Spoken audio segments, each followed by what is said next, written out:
নমস্কার বন্ধুরা, আমার সাধারণ রান্না চ্যানেলে তোমাদের সবাইকে স্বাগত। আজ আমি রুই মাছের মাথা দিয়ে মুড়িঘণ্ট রান্না করব।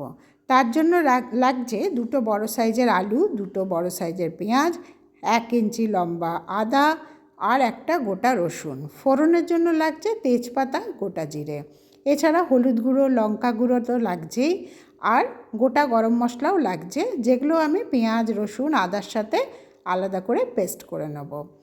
আর কিছুটা গোবিন্দভোগ চাল, প্রায় 2 মুঠো মতো গোবিন্দভোগ চাল ভালো করে ধুয়ে জলে ভিজিয়ে রাখবো।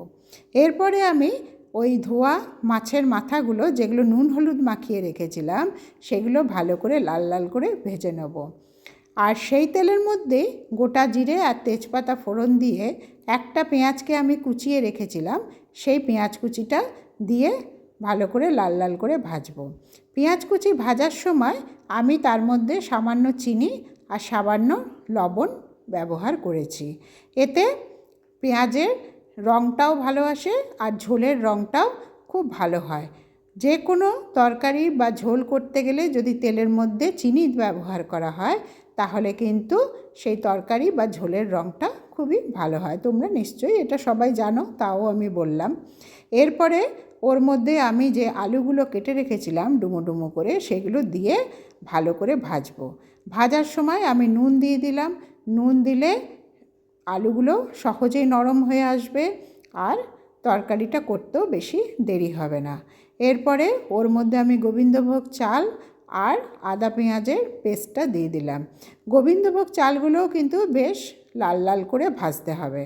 এরপর আমি 1 চামচ হলুদ, 1 চামচ লঙ্কা গুঁড়ো, 1 চামচ কাশ্মীরি লঙ্কা গুঁড়ো দিয়ে খুব ভালো করে মশলাগুলোকে ভাজবো।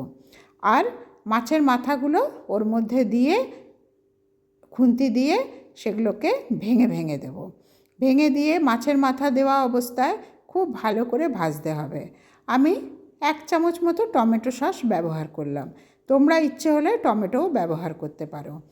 এইবারে যখন বেশ কড়াইয়ে তরকারিটা লেগে আসছে, সেই সময় আমি সামান্য জল দিলাম।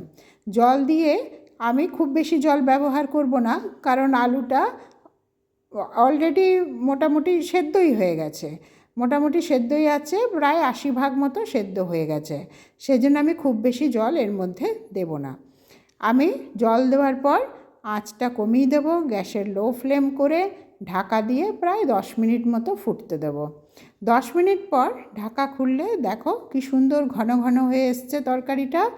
এবারে আমি ওটাকে ভালো করে নাড়িয়ে চাড়িয়ে ওর মধ্যে 1 চামচ ঘি আর অল্প গরম মশলা দিয়ে আবার 10 মিনিট ঢাকা দিয়ে রেখে দেব। তারপরে আমি এই তরকারিটা গরম ভাত, রুটির সাথে সার্ভ করব। ভাতের সাথেও ভালো লাগে, রুটির সাথেও ভালো লাগে। তোমরা এই তরকারিটা বাড়িতে বানিয়ে খেয়ে আমাকে অবশ্যই কমেন্ট করে জানিও তোমাদের ভালো লাগলো কি না। আর যদি ভালো লাগে আমার চ্যানেলটি লাইক করো, শেয়ার করো। আর তোমরা সবাই ভালো থেকো। আমি পরের দিন আবার একটা নতুন রেসিপি নিয়ে তোমাদের সামনে হাজির হব। দেখো মুড়িঘণ্টটা কি সুন্দর দেখতে হয়েছে।